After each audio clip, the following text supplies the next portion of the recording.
Voilà, on est de retour. Fabien est au ciel encore, on le laisse un peu au ciel, hein. Peut-être à la fin du message, il descendra sur terre. Il ne remarque pas, ça fait déjà un moment qu'on essaie de revenir sur terre, mais il est tellement en haut que, bon, il reste en haut. L'âme, et on continue avec l'âme. S'il vous plaît, écrivez-moi si ça vous fait trop, les enseignements sur l'âme, ou si ça va. Écrivez-moi, donnez-moi votre avis, parce que votre avis est important, parce que je vois que j'ai encore beaucoup de choses à dire. Je peux finaliser aujourd'hui, ou alors il y aura encore une fois sur l'âme. Moi, personnellement, je pense que c'est très important, mais j'aimerais aussi avoir votre avis, vos retours, parce qu'en étudiant ça, vous voyez, on arrive à mieux comprendre. Et là, on va aller un peu plus en profondeur dans le sujet de l'âme. L'âme joue un rôle très important dans notre vie. On a déjà vu ce que elle est, on a vu aussi la place que Dieu lui donne, et Dieu désire que nous marchions par l'Esprit, et nous avons une âme et un corps. Et Hébreux 4, verset 12, Hébreux chapitre 4, verset 12 nous dit « Car la parole de Dieu est vivante et opérante, et plus pénétrante qu'aucune épée à deux tranchants, et atteignant jusqu'à la division de l'âme et de l'esprit, des jointures et des moelles, et elle discerne les pensées et les intentions du cœur. » Donc, il est dit que la parole de Dieu, elle est vivante, elle est opérante et que c'est une épée qui sépare l'âme de l'esprit. Donc, la parole de Dieu est importante pour nous, pour la séparation de ce qui est de l'âme et de ce qui est de l'esprit. Et je pense que l'âme non renouvelée est le problème principal de l'être humain. Vous savez, pour bien comprendre quelque chose, nous devons saisir son fonctionnement ainsi que sa structure. On a vu que l'homme est composé de trois parties, hein. Esprit, âme et corps, et je ne vais pas m'attarder à enseigner en profondeur là-dessus. Et comme dit, l'esprit c'est la première partie parce que Dieu désire qu'on soit dirigé, c'est comme un train, l'esprit est la locomotive. Dieu désire que l'esprit ait la première place et il veut que nous soyons dirigés par l'esprit. Dans Galates 5, verset 16, Galates chapitre 5 au verset 16, je vous dis donc ceci, laissez le Saint-Esprit diriger votre vie et vous n'obéirez pas au désir qui anime l'homme livré à lui-même, ou d'autres traductions disent l'homme animal. Donc nous voyons des fois, quand nous voulons marcher par l'esprit, on va combattre la chair, mais le but n'est pas de combattre la chair. Le but pour vaincre la chair, ou le moyen par lequel nous allons vaincre la chair, c'est en marchant par l'esprit. Deuxième domaine, c'est l'âme, et on va étudier l'âme plus en profondeur, comme on a déjà fait, et pour deux raisons principales. Parce que l'âme est le point crucial par lequel l'humanité s'est détournée de Dieu, et d'autre part, c'est en elle que réside le problème. L'âme, elle est composée de l'intelligence ou de l'intellect qui raisonne, pense, organise et stocke de l'information. Les émotions nous font éprouver des sentiments comme la joie ou la tristesse et nous disent ce que nous ressentons. La volonté, elle prend des décisions sur la base de ce que nous avons placé dans notre intelligence et nos émotions, elles déterminent nos actes et révèlent ce que nous voulons. Donc, on peut dire que l'âme, les émotions, c'est ce que nous ressentons, l'intelligence, c'est ce que nous pensons, et la volonté, c'est ce que nous voulons. Je résume cela. Les émotions nous montrent ou nous révèlent ce que nous ressentons, l'intelligence ce que nous pensons, et la volonté nous révèle ce que nous voulons. La volonté prend des décisions sur la base de ce que nous avons placé dans notre intelligence et nos émotions. Elle détermine nos actes et révèle ce que nous voulons. Dans notre âme, ça peut être une partie, c'est notre volonté, et c'est comme un robinet. Vous voyez, quand on coupe le robinet, l'eau ne coule plus, et quand on ouvre le robinet, l'eau coule. Maintenant, la question est, comment pouvons-nous ouvrir le robinet pour que des fleuves d'eau vive coulent de notre sein?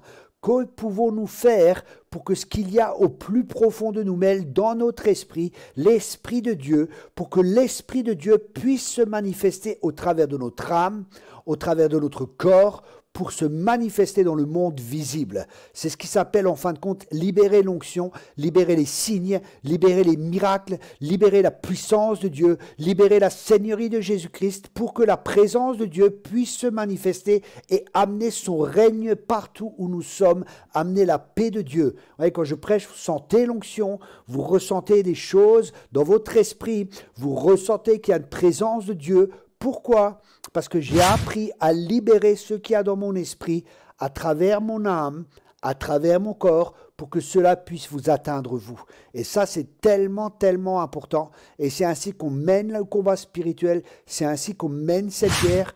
Dans notre esprit, par exemple, il y a une paix, et quand tout autour, il y a des troubles, des tumultes et tout ça, notre rôle et notre but, c'est d'amener la paix de Christ. C'est d'amener en fin de compte le prince de paix dans la situation. Et quand le prince de paix vient, la paix vient dans cette situation. Je vous donne un exemple. La Bible dit que quand il y a, par exemple, on est attaqué par une personne, et cette personne, elle dit du mal, elle nous attaque et tout, la Bible dit qu'une parole douce brise même les os. Ça fait que quand quelqu'un nous attaque, si nous répondons avec douceur, nous répondons par l'esprit, nous répondons avec amour, nous répondons dans la paix de Dieu, qu'est-ce qui va se passer? Cette personne, par l'esprit de Dieu, sera comme désarçonnée, elle aura plus de moyens, elle aura plus d'emprise. Elle peut continuer bien sûr comme elle était et nous on reste cette paix, dans cette paix de Dieu qui surpasse toute intelligence. On ne se laisse pas avoir par les choses extérieures. Ce n'est pas ce qui va influencer notre vie. Ce qui influence et qui dirige notre vie, c'est notre esprit en nous. Ça, c'est très important de comprendre cela.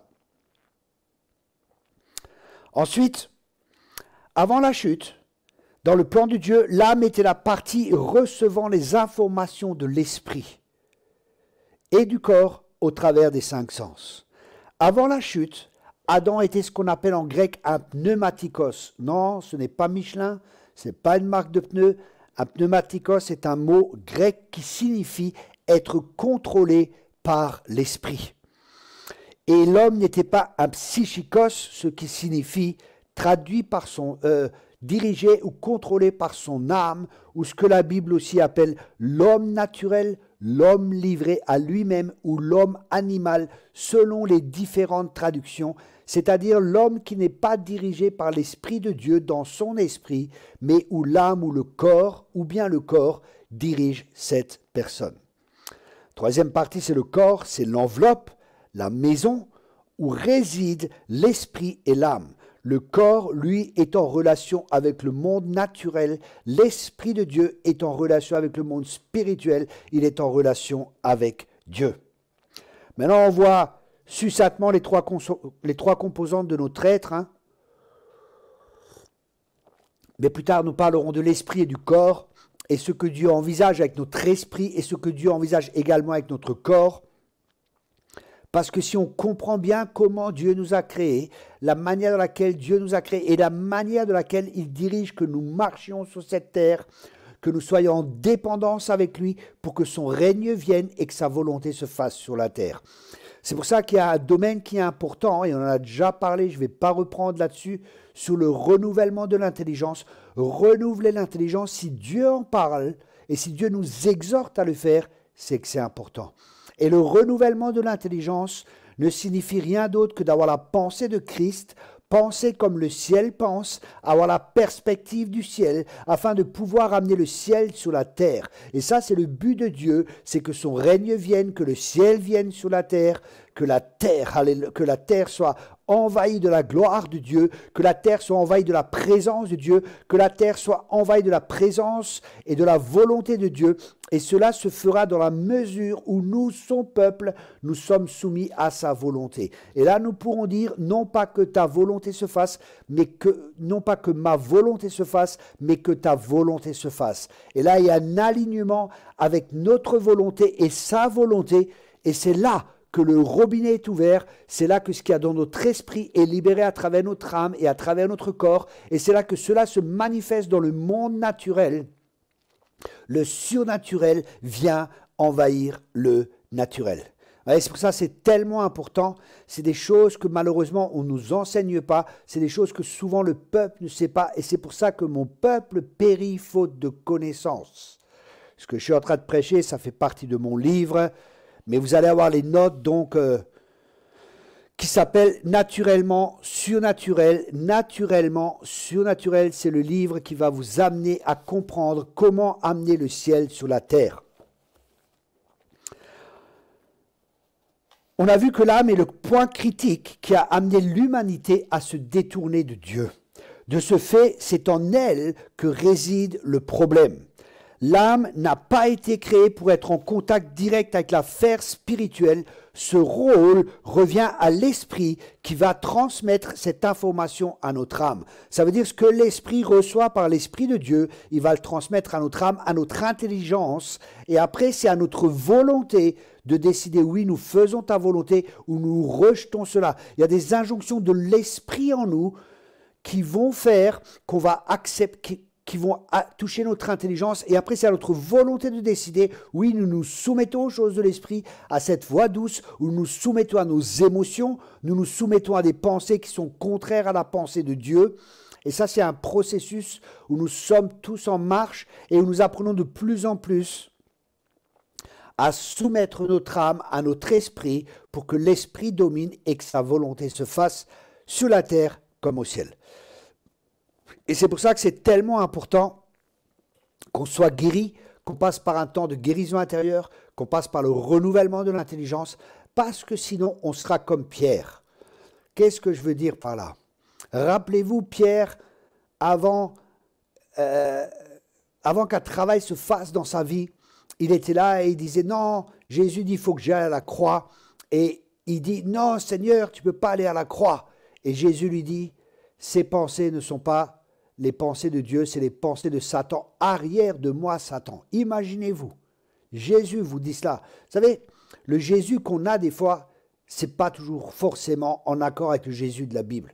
Moi, le Jésus que je veux connaître, c'est celui qui est dans la Bible. Et s'il reprend Pierre de cette manière, imaginez-vous que Dieu vous reprenne vous de cette manière. Comment allez-vous réagir? Mais c'est une parole qui va vous libérer, c'est une parole qui va vous amener à la réflexion, c'est une parole qui va changer votre vie. Et tout ce que Dieu fait, c'est toujours par amour. Et nous, des fois, quand c'est un peu dur, on peut s'imaginer, waouh, mais il n'y a pas d'amour. Si, c'est l'amour de Dieu qui pousse Jésus à reprendre Pierre Et je pense qu'il a fait ça avec amour. Pas sa motivation, et tout ce que Jésus fait, c'est toujours dans l'amour, donc c'est une certitude, mais en même temps c'est une parole qui coupe, c'est une parole tranchante, c'est l'épée de l'esprit qui sépare l'âme de l'esprit. Et en disant cette parole, Pierre, waouh, il a eu comme un choc, comme un électrochoc, mais cette parole allait séparer l'âme de son esprit. Pierre pensait bien faire, non Seigneur, tu ne veux pas la croix, je ne veux pas que tu souffres, mais en même temps, il y avait aussi son âme qui était là, qui a un instinct de préservation. Et ça, c'est dangereux, parce que l'âme veut toujours se préserver. Qu'est-ce que je veux dire par là, ou qu'est-ce que j'essaie de partager pour que vous le compreniez, pour que vous le saisissiez, pour que ça devienne partie de votre vie, c'est que Jésus, en fin de compte, il devait aller à la croix. C'était son mandat, parce que sans ça, on n'aurait pas pu être sauvé, l'humanité n'aurait pas été sauvée, son règne n'aurait pas pu venir, et les plans de Dieu n'auraient pas pu se réaliser. Et la croix, c'est une folie pour ceux qui périssent, mais c'est la puissance de Dieu pour quiconque croit. Donc c'était le mandat, et l'ennemi a essayé d'utiliser Pierre pour empêcher Jésus d'accomplir son mandat. Et je peux vous garantir combien de fois j'ai été attaqué par des gens. Pas plus tard que hier, une personne me dit « Oui, j'ai des besoins de délivrance, et ci et ça. » Je dis « Écoutez, voilà, on a un camp au mois d'août, venez, c'est un camp spécial pour la délivrance. Venez, on priera pour vous, on fera un travail avec vous. Il y a des personnes sur place qui vont faire de la relation d'aide et on va prier pour la délivrance, pour la guérison intérieure. On va enseigner sur comment avoir la victoire, comment marcher par l'esprit, sur le renouvellement de l'intelligence, et ainsi de suite. » Et cette personne m'a répondu « Ah, c'est pas normal, les ministères de délivrance, les prophètes, ils ne s'occupent pas, ils regardent, chacun regarde uniquement à eux. » Mais cette personne ne se rend pas compte que j'ai énormément de travail, que je voyage chaque week-end, que je laisse ma famille paye aussi un prix. Elle ne se rend pas compte que j'ai un travail comme maintenant, l'école biblique, toute la préparation, écrire des livres, préparer mes rendez-vous, avoir des entretiens avec les pasteurs, former mes équipiers, tout un travail de formation de disciples, c'est simplement énorme, c'est plus de 12 heures par jour. Et ces personnes, en fin de compte, elles me disent que je suis égoïste et l'ennemi l'a utilisé pour m'attaquer. Et ça m'a attaqué pendant un moment, j'ai dû me débarrasser, j'ai dû prier un moment pour dire « je la bénis cette personne » et en général je bloque ces personnes, je ne discute pas parce que ce n'est pas la peine de discuter, c'était sur Facebook, hein, sur les réseaux sociaux.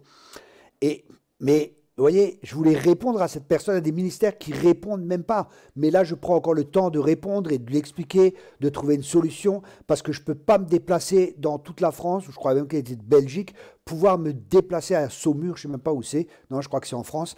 Vous vous rendez compte, je ne peux pas me déplacer pour une personne et l'autre personne m'appelle de là-bas, de là-bas. Tous les jours, je reçois des emails, j'ai reçu une parole prophétique, qu'est-ce que vous en pensez? Mon pasteur ceci, ou cela, ou ceci, et ce n'est pas mon rôle. Je suis un ministère itinérant, je suis là pour le corps de Christ, je suis un don pour le corps de Christ et pas un pasteur pour une église, un pasteur qui va prendre soin de chaque brebis individuellement. C'est le rôle du pasteur et c'est un travail magnifique, c'est un travail glorieux, mais ce n'est pas mon rôle. Moi, je forme mes disciples qui après s'occuperont des gens, mais comme je suis itinérant, je suis souvent d'une église à une autre, de gloire en gloire, de victoire en victoire et de séminaire en séminaire.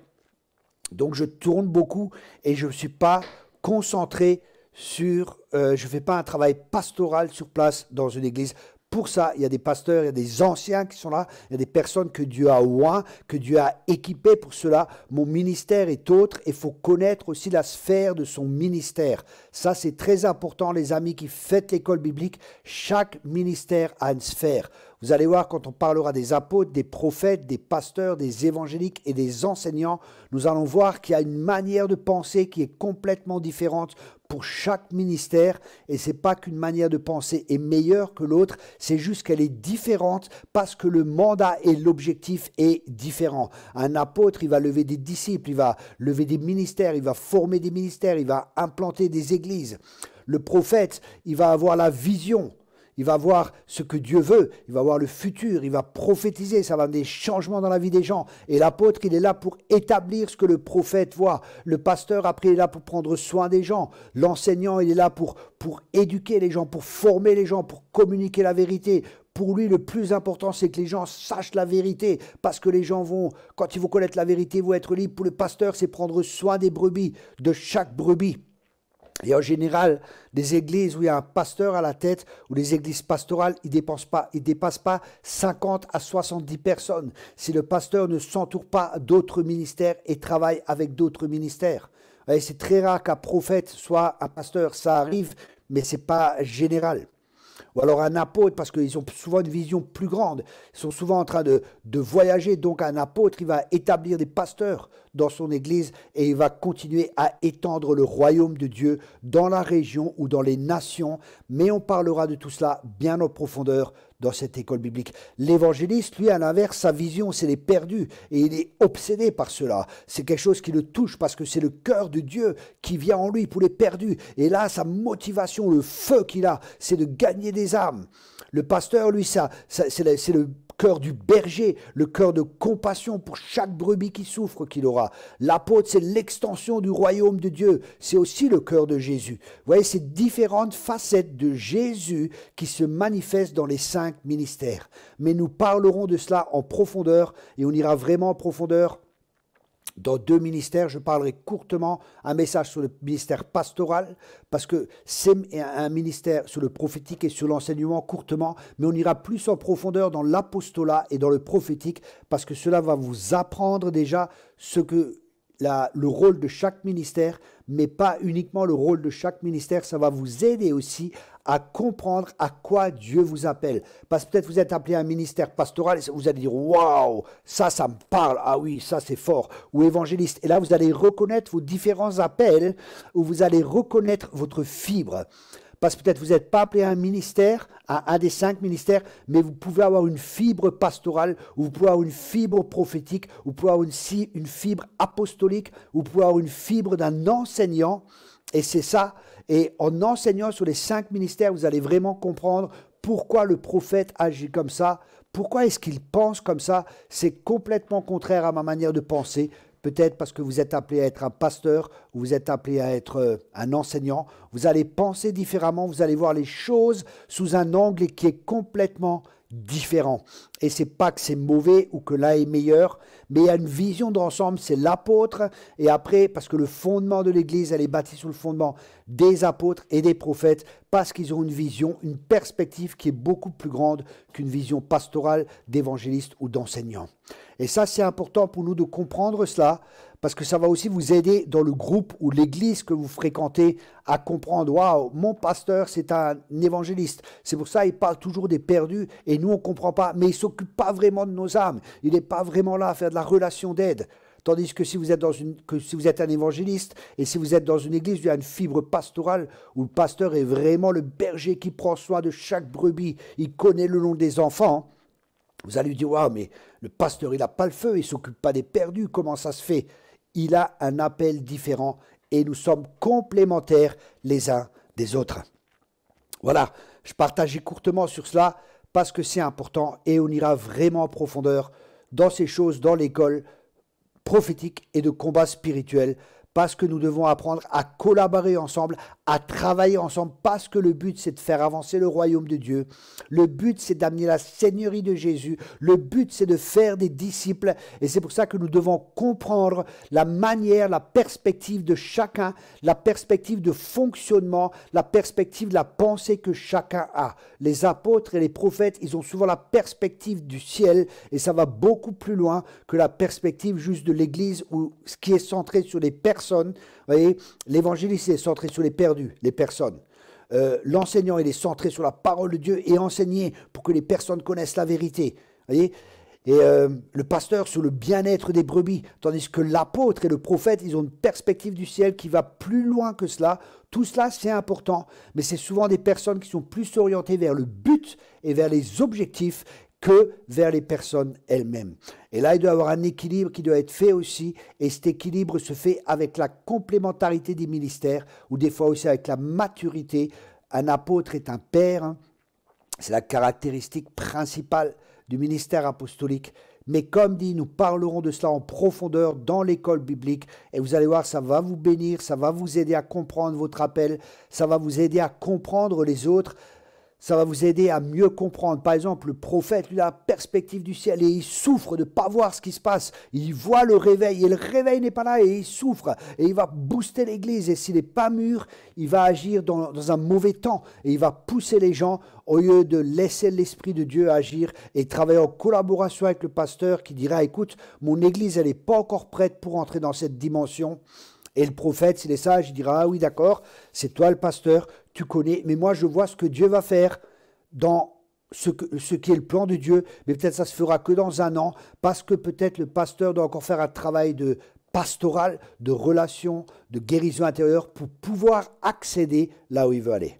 Je me rappelle, j'étais avec un prophète qui est vraiment 100% prophète, et on est dans une nation. Et il dit, voilà, je vais enseigner sur le prophétique, je vais faire une école prophétique et tout ça. Et je dis, non, ce n'est pas le temps, parce que dans ce pays, les gens sont déjà spirituels, ils sont très sensibles aux choses de l'esprit, mais ils n'ont aucun fondement dans leur vie. La parole n'est pas établie dans leur vie, leur âme n'est pas guérie. Il y a des forteresses, des raisonnements, il y a des choses de la culture qui sont encore là. Et les amener sur le terrain du prophétique, c'est les mettre en danger, parce que leur âme, leur caractère n'est pas encore à ce niveau-là. Comprenez, c'est pour ça que dans cette école, il y a une formation de caractère, il y a une transformation, il y a l'encre solide qui est posée dans votre âme, il y a des fondements qui sont posés dans votre âme pour qu'après on puisse aller dans une autre dimension, dans la dimension céleste, dans la dimension du ciel où on rentrera dans le prophétique. Vous voyez, tellement, je vois même des prophètes qui sont partis à la dérive et j'en connais pas un, j'en connais plusieurs parce que les prophètes, on va voir les faiblesses, on va voir les forces aussi de chaque ministère, mais une faiblesse ou une des armes que l'ennemi utilise le plus contre le ministère prophétique, c'est le rejet, parce que les prophètes, c'est souvent des gens qui sont sensibles et qui ressentent ce qui se passe dans l'atmosphère, qui ressentent le cœur des gens, qui ressentent ces choses, et ça peut les affecter. Et c'est pour ça que le prophète, il doit aussi faire un travail dans son âme, et c'est ce que nous sommes en train de faire, c'est ce que je suis en train de partager pour que les émotions ne nous dominent pas, pour que nous soyons ancrés en Christ, que nous soyons dans la paix, et que le Seigneur prenne de plus en plus de place dans notre vie. Ça signifie que dans le plan de Dieu, notre âme n'a pas pour rôle de nous diriger ou de nous contrôler. Notre âme a le rôle de servir notre esprit. C'était juste une parenthèse. Adam, par exemple, était un pneumatikos, c'est-à-dire un homme dirigé par son esprit qui était soumis au Saint-Esprit. Pour mieux comprendre ce que j'essaie de partager, on va voir deux textes. Ensemble, dans Genèse 2, verset 7, « L'Éternel Dieu façonna l'homme avec la poussière du sol, il lui insuffla dans les narines le souffle de vie, et l'homme devint un être vivant. » 1 Corinthiens 15, verset 45, 1 Corinthiens chapitre 15, verset 45, « L'Écriture ne déclare-t-elle pas, le premier homme, Adam, devint un être vivant, doué de la vie naturelle. Le dernier Adam est devenu lui un être qui, animé par l'esprit, communique la vie. » On voit la vie, elle est dans l'esprit, et en communiquant par l'esprit, nous sommes des communicateurs de vie, et c'est ce qui va changer, transformer la vie des gens. En hébreu, une âme vivante est shai nefesh. En grec, c'est zoé psyché. Le mot zoé désigne la vie même de Dieu. Cette vie de Dieu représente la force vitale qui coule de Dieu vers nous. Et c'est intéressant parce que le mot shai en hébreu signifie aussi l'arbre de vie qui était dans le jardin, et l'arbre de vie c'est Jésus, alléluia. Ses feuilles amèneront la guérison dans les nations. C'est l'arbre de vie, et Dieu nous demande de manger de l'arbre de la vie, pas du manger de l'arbre de la connaissance du bien et du mal. Et c'est de là aussi que nous voyons qu'il y a beaucoup de doctrines dans l'Église, malheureusement, qui n'ont rien à voir, qui sont des doctrines qui sont prises de la Bible, mais sans l'esprit. C'est parce que ces personnes, elles ont mangé de l'arbre de la connaissance du bien et du mal, et elles se fient plus à leur intellect, à leur connaissance, qu'aux choses de l'esprit. Et on verra ça quand je vais parler de l'esprit, on va voir vraiment la différence et comment fonctionne l'intuition, comment fonctionnent les choses de l'esprit, pour que vous puissiez de plus en plus discerner Jésus dans son esprit, Paul dirigé par son esprit. Il avait un nom pour aller dans une ville où il devait évangéliser. Il disait, mais c'est pas possible quelque part. Je dois aller, mais l'esprit m'a empêché d'aller dans telle contrée. Vous voyez? Donc, humainement, ça peut être non. Et si vous êtes avec des gens qui sont charnels, des gens qui ne sont pas dans l'esprit, vous allez leur dire, ah, l'esprit me dit de ne pas aller là-bas. Ils vont dire, mais pourquoi? Il n'y a pas d'âme. Le message de l'évangile n'a pas encore été prêché là-bas. Mais si Dieu dit non, c'est parce qu'il a des raisons. Okay? Et là, nous devons être sensibles à l'Esprit de Dieu, parce que dans les temps qui viennent, nous devons être conduits par le Saint-Esprit. Vous savez, je me rappelle d'une histoire d'une personne, j'avais confronté Jézabel dans la vie de personnes, et ces personnes sont allées voir un ministère, et le ministère leur dit « Non, mais tout va bien en fin de compte. » C'est les personnes, Thierry n'est pas juste, Thierry c'est pas ci, et cette personne, c'est intéressant, ce ministère, 3 fois, je l'ai sorti de problèmes graves, où il y avait des problèmes avec Jézabel, et il ne voyait rien. Il était aveugle. Mais il n'est pas dirigé par son esprit, il est dirigé par son âme. Oh, mais il faut aimer les gens, tu ne peux pas leur dire ceci, tu ne peux pas faire cela. Mais c'est la vérité qui libère, et la vérité des fois est tranche. Et j'avais confronté vis-à-vis de Jézabel, et au lieu de dire oui, c'est vrai, je pense, ou s'il ne sait pas, il dit écoute Thierry, j'ai eu plusieurs fois des expériences avec lui, j'ai vu, il m'avait prévenu plusieurs fois sur Jézabel, ça s'est arrivé juste, il a vraiment quelque chose de la part du Seigneur pour discerner cet esprit. Je ne vais pas donner raison aux gens, parce que là, en faisant ça, il a fait comme Pierre, il allait contre la volonté de Dieu, parce que Dieu voulait amener ces gens à la repentance, pardon. Il voulait amener ces gens à la repentance, et Jézabel va toujours résister à la repentance, on en parlera aussi. Et justement, qu'est-ce qu'il fait en faisant cela? Il fortifie les personnes dans leurs mauvaises décisions, dans leurs mauvais choix, dans leurs mauvaises pensées, au lieu de permettre à l'Esprit de Dieu de les confronter. Voyez, et son intention, je ne pense pas qu'elle soit mauvaise, hein, c'est un serviteur de Dieu, je ne pense pas qu'il était là pour détruire l'œuvre de Dieu, mais son âme avait pris le dessus. Oh, l'amour, oh, les pauvres. Alors je pense qu'il y avait un peu d'apitoiement aussi sur eux. Oh, Dieu m'a confronté, et c'est si terrible, je suis un Akab, il a dit que ma femme c'est une Jézabel, et je pense qu'avec la manipulation, le contrôle et tout ce que fait Jézabel, ils ont réussi à l'avoir, et il s'est laissé avoir par ses sentiments. Oh, ces pauvres gens, Thierry est si terrible. Vous savez, quand la parole prophétique vient, comme il disait la parole de Dieu, il disait oui, mais tous les prophètes prophétisent ça, mais on va chercher Micha. Non, non, Miché. Non, non, pas Miché, parce qu'ils prophétisent jamais rien de bon. Vous voyez, les gens, ils veulent qu'entendre des bonnes choses, mais ils ne sont pas prêts à entendre la vérité. Et pourtant, c'est la vérité qui nous change, c'est la vérité qui nous transforme, c'est la vérité qui va séparer l'âme de l'esprit. Donc, c'est très important que nous ayons l'amour de la vérité. Amen et amen. Alléluia. Cette vie est donc la vie divine.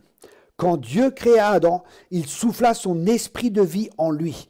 Adam possédait la vie éternelle de Dieu en lui, vie qui se communiquait à son âme et à son corps. À partir de son esprit, cette vie se diffusait dans son âme et dans son corps. C'est pour ça que les gens pouvaient vivre longtemps, éternellement, parce que la vie de Dieu, la vie éternelle, c'est de le connaître lui. Et ce mot connaître, c'est avoir cette intimité avec Dieu par l'esprit, où l'esprit de Dieu vient habiter dans notre esprit et qu'il insuffle la vie de Dieu qui est partagée dans notre âme et notre corps. C'est pour ça que la guérison est là. C'est pour ça que leur âme était en bonne santé, que tout allait bien.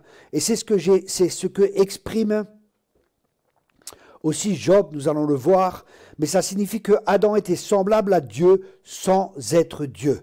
En ayant la vie de Dieu, Adam avait la nature de Dieu.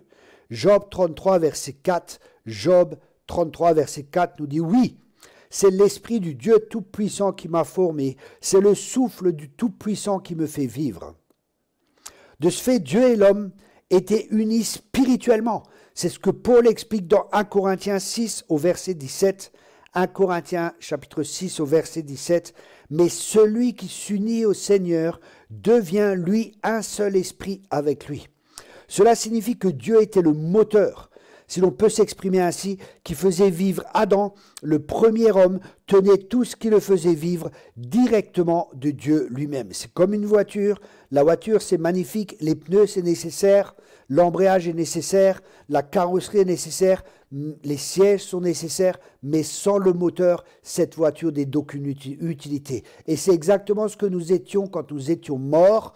C'est ce que la Bible a dit, nous étions morts comme cette voiture sans moteur dans nos péchés. Mais par la grâce de Dieu, Jésus est venu, il a amené la vie de Dieu et nous sommes devenus des nouvelles créatures. Les choses anciennes sont passées, voici toutes choses sont devenues nouvelles. Nous sommes devenus des nouvelles créatures. Quelque chose de tout nouveau qui a été créé par Dieu, de la même espèce de Dieu, de la même nature de Dieu. C'est ce que nous devenons à la nouvelle naissance.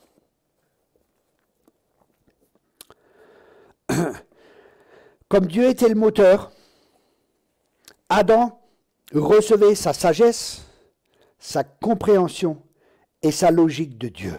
Ça veut dire que, selon le plan de Dieu, il n'a jamais été dans le plan de Dieu que Adam vive indépendamment. Ça veut dire que vous et moi, que l'humanité vive indépendamment de Dieu. Le plan de Dieu, c'est qu'on soit dépendant de Dieu, que sa sagesse, son intelligence, sa logique, ses pensées nous guident et nous dirigent. C'est pour ça qu'à la nouvelle naissance, il est important de renouveler notre intelligence, de permettre de faire à la parole de Dieu de faire un travail pour le salut de notre âme.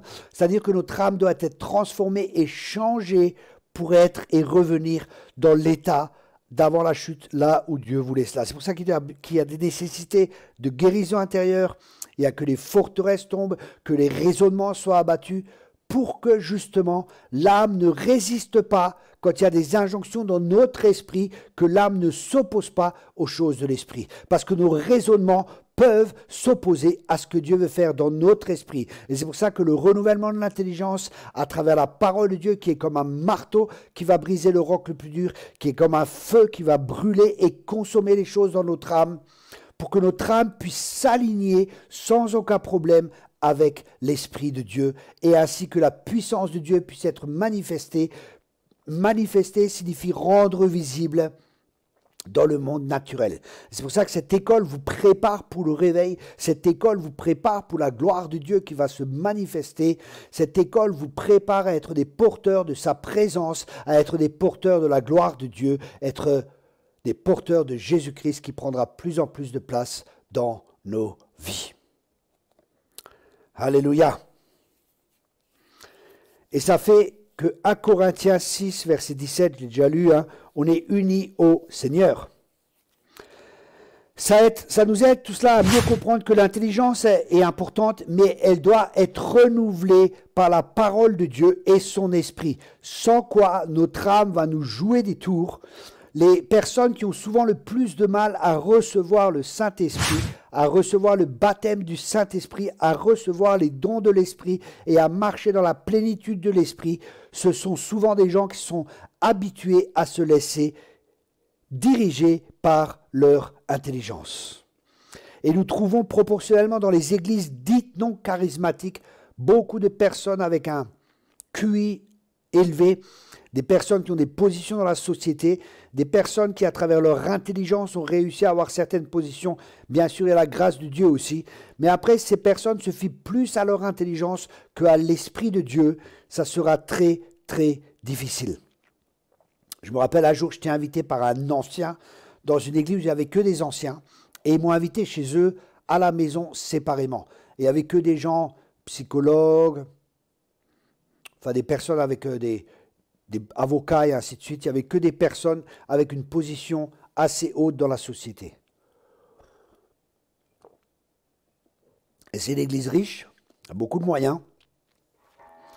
Mais le problème dans cette église, bon, ils m'ont invité et ils m'ont dit, voilà, on aimerait que vous partagiez ce soir, que vous partagiez un peu ce que vous avez à cœur. Je dis oui, il n'y a aucun problème. Et je dis, bon, écoutez, j'ai à cœur de parler sur le prophétique ce soir. Et j'ai commencé à parler sur le prophétique. Et après, j'ai dit, voilà, maintenant, j'ai enseigné, maintenant, on va passer au côté pratique. Je vais prophétiser sur chacun. Est-ce que vous êtes d'accord? Ils ont dit oui. Alors, j'ai prophétisé sur chaque personne, je me rappelle très bien. Et après que j'ai fini de prophétiser, je me suis assis, je dis, voilà, qu'est-ce qui se passe? Il y avait un grand silence, personne ne bougeait, il n'y avait rien qui se disait. Je dis, waouh! Qu'est-ce qui s'est passé? Est-ce que j'ai tapé à côté? J'ai fait des erreurs? Qu'est-ce qui se passe? Ah, je dis, écoutez, qu'est-ce qui se passe? Vous êtes très calme. Ils m'ont dit, écoutez, on est vraiment étonnés. Je dis, ah bon, de quoi? Il dit, de l'exactitude de vos paroles. On va vous donner un exemple. Vous voyez, cette personne, vous avez dit que cette personne aime la précision. vous savez ce qu'elle fait comme métier? Je dis, non, écoutez, moi, je connais personne ici, juste la personne qui m'a invité. Les autres personnes, je ne les connais pas. Ils me disent, oui, bah, cette personne à qui vous avez dit qu'elle aime la précision, elle travaille comme horloger. Je dis, waouh! Vous voyez, Dieu est Dieu. Et vous savez, je me sentais un peu comme Nicodème, enfin, Jésus et Nicodème qui vient de la nuit vers lui parce qu'il sait qu'il y a quelque chose, mais en même temps, il ne veut pas que les autres le sachent. Il faut être prudent. Donc, ils ne m'ont pas invité dans l'église parce que ça aurait pu être une révolution dans l'église. Peut-être des choses qu'ils avaient enseignées, que les dons, je ne sais pas s'ils enseignaient ça ou non, mais peut-être que les dons de l'esprit n'étaient plus d'actualité, le baptême du Saint-Esprit, parce que personne dans l'église, à ma connaissance, excepté une personne, était baptisé de l'esprit. Il ne marchait pas dans les dons de l'esprit. Donc, vous voyez, il y a vraiment un combat qui est là, et ces personnes, ce n'est pas des mauvaises personnes, elles aiment le Seigneur de tout leur cœur, mais elles s'appuient plus sur leur intelligence, elles s'appuient plus sur leur raison, elles s'appuient plus sur leur connaissance, elles s'appuient plus sur les choses naturelles que sur Dieu. Et là, ces personnes, elles vont marcher dans leur âme, et c'est vraiment dommage, parce que ces personnes, elles sont vraiment des personnes de bon cœur, des personnes qui aiment le Seigneur de tout leur cœur, mais elles n'ont pas renouvelé leur intelligence, elles n'ont pas lâché ce qu'elles auraient dû lâcher et prendre ce que Dieu voulait leur donner, parce que leur sécurité dans ces choses-là, leur sécurité, ce qu'elles arrivent à comprendre, là où leur raisonnement arrive à leur expliquer des choses, mais nous avons une intelligence qui est une intelligence spirituelle et qui est différente de notre intelligence naturelle. Notre intelligence naturelle, Dieu nous l'a donnée, mais elle ne doit pas nous diriger. Mais ça ne veut pas dire qu'il faut être bête, parce que la Bible, elle dit que ajoutez à votre foi l'intelligence. Ok? Donc, vous n'allez pas dire, oui, bah, si quelqu'un vous dit, bah, maintenant, montre-moi, comme Jésus, si vous, les chrétiens, si vous êtes comme Jésus, bah, marchez sur l'eau. Non, l'intelligence va me dire, non, mais je ne vais pas marcher sur l'eau. Dieu ne me l'a pas dit, donc je ne vais pas le faire si Dieu me le dit. Je le fais comme Pierre. Pas je vais marcher sur la parole de Dieu, mais on ne va pas tenter le Seigneur, comme le diable a essayé de tenter le Seigneur. Oui, si tu te jettes, la Bible dit qu'il a ordonné à ses anges de te garder. Voyez, et à travers ça, l'ennemi, à travers l'âme des gens, il va attaquer justement les hommes et les femmes de Dieu, ceux qui marchent par l'Esprit. C'est exactement ce qui s'est passé avec Jésus. Avec Pierre, Satan a utilisé Pierre pour attaquer Jésus pour qu'il n'accomplisse pas son mandat. Mais Jésus, qui est la parole de Dieu et qui était toujours dirigé par l'Esprit, savait très bien. Et il a dit non, non. Vous voyez, nouveau, l'ennemi utilise la parole de Dieu. Et combien de chrétiens je vois. Et pour moi, c'était vraiment une révélation en étudiant ça. Je voyais, waouh, c'est tellement fort ce que je suis en train de vous partager. Parce que des fois, je voyais des gens, non, le ministère féminin, ça n'existe pas, le ministère féminin est ceci. Quelle est la différence entre moi et ces personnes, ou ceux qui enseignent oui pour le ministère féminin, contre ceux qui sont contre le ministère féminin? Le problème réside simplement dans l'âme et dans l'esprit. Parce qu'ils lisent la parole, je ne permets pas que la femme enseigne, et avec leur raisonnement, avec leur compréhension, et leur bon cœur et la volonté de bien faire, hein, c'est pas ce que je nie, mais ils n'ont pas la révélation. Moi, j'avais prié à l'époque, je dis, Seigneur, mais est-ce qu'une femme peut enseigner ou non? Et Dieu m'a dit, lis Galates, et le chapitre et le verset, il m'avait dit, j'ai regardé, et là, il y a marqué, en Christ, il n'y a ni homme ni femme. Et là, j'avais compris. Pourquoi? Parce qu'il y avait une révélation, et une révélation vient de l'esprit, tandis que la connaissance de notre intelligence, de notre raison qui résonne, va empêcher ou peut empêcher les choses de l'esprit. Et c'est pour ça qu'il y a tel combat des fois dans l'Église et qu'il y a des doctrines qui sont contraires à la parole de Dieu, parce que c'est pas ce que des fois les gens me disent, oui, mais la parole de Dieu dit. Je dis non, non, c'est pas ce que la parole de Dieu dit, c'est ce que toi tu fais dire à la parole de Dieu, ou ce que toi tu crois, ce que la parole de Dieu dit, mais c'est pas ce que l'Esprit dit. Écoutez ce que l'Esprit dit aux églises, et pas ce que la parole de Dieu dit, parce que certains, ils prennent la parole de Dieu et ils font leur Dieu de la parole de Dieu, mais le problème, la parole sans l'Esprit. La lettre tue, mais l'esprit vivifie. Donc nous avons besoin de la parole de Dieu qui est notre critère dans le prophétique, qui est notre garde-fou. La parole est tellement importante. Un prophète est un homme de la parole, comme Jérémie est un homme de la parole. J'ai dévoré tes paroles, mais cette parole, elle sert à couper l'âme de l'esprit, elle sert comme garde-fou aussi. Est-ce que les révélations que je reçois correspondent à la parole de Dieu ou vont à l'encontre de la parole de Dieu? Si les révélations que je reçois vont à l'encontre de la parole de Dieu, je les rejette. mais la parole de Dieu révélée par l'Esprit, pas la parole de Dieu, la lettre qui tue.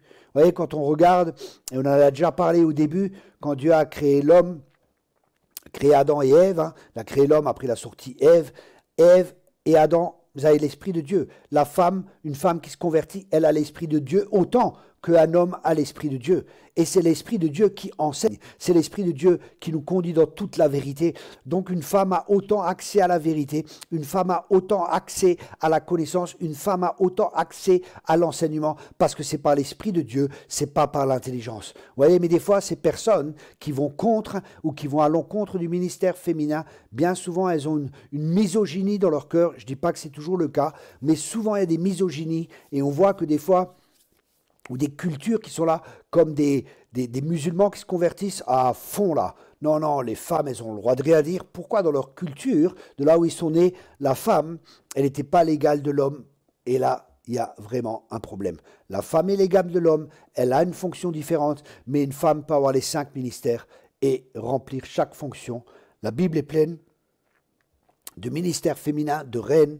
La reine Esther, il y a des prophètes, il y a des prophétesses dans la parole de Dieu. Et un prophète, il ne prophétise pas seulement, un prophète aussi enseigne. Il y a même des apôtres femmes dans la parole de Dieu. Voilà ce que j'avais à cœur. Nous allons continuer à aller encore plus en profondeur avec Adam et Ève et le plan de Dieu. Comment Dieu veut que l'homme soit guidé, comment veut que l'homme soit dirigé, contrôlé par le Saint-Esprit. Un jour, j'ai entendu, ils ont demandé à un homme de Dieu, le fils d'un grand homme de Dieu qui était connu, que Dieu avait utilisé puissamment, qui avait des miracles, qui avait des réveils. Ils ont demandé et un homme a demandé à son fils, quel est le secret de votre père? Le fils n'a pas répondu. 3 fois de suite, ce ministère lui a demandé, mais quel est le secret de votre père? Et cet homme, après un moment, il a dit, mon père était possédé par Dieu. Waouh! Ça veut dire que Dieu avait le contrôle total, il s'était entièrement livré à Dieu et l'Esprit de Dieu pouvait diriger, conduire cet homme. Et ça c'est merveilleux et ça c'est magnifique, c'est ce que nous allons encore voir plus tard. Mais juste avant de terminer, peut-être pour mieux vous expliquer, parce que j'ai juste vu dans mon esprit, c'est comme un gant, vous savez un gant, le gant on le pose, il est inerte, il ne sert à rien. Mais quand la main vient dedans, le gant peut commencer à se mouvoir, et il peut commencer à faire les choses que l'on désire que l'on fasse.